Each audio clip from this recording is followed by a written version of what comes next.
नमस्कार मित्रांनो, पुन्हा एकदा स्वागत करतो आपल्या यूट्यूब चॅनलवरती. त्याचं नाव आडी ब्लॉग्स. तर भरपूर दिवसांनी आपण करतो आहे मोठं ब्लॉगिंग, कारण आपण गेलेलो गुजरात राईडला. तर तुम्ही लोकांनी भरपूर सपोर्ट केला आपल्या गुजरात राईडच्या व्हिडिओला. असाच सपोर्ट करत राहा. बस अजून मला काय नाही पाहिजे. तर आता आपण चाललेलो आहे कुर्ल्याला आपल्या मित्राकडे. म्हणजे आपल्या मित्राला बाईक घ्यायची, त्याला बघू आता कोणची बाईक घ्यायची ते सजेस्ट करण्यासाठी चालले आपण आता कुर्ल्याला. तिथं जाऊन आता मच्छी आपण 2-3 ठिकाणी आहेत, तिकडे जाऊन बघू कोणची गाडी आपल्याला पसंत पडते त्यावरती आहे. मला पण अपग्रेड करायची आहे, पण आता सध्या नाही.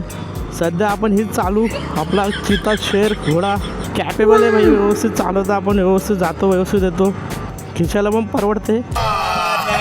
गाडी 400-800 किलोमीटर चालवून एकदम टाकाटाक आहे अजून पण. हां, तू घुस तुझ्या मायला तुझ्या.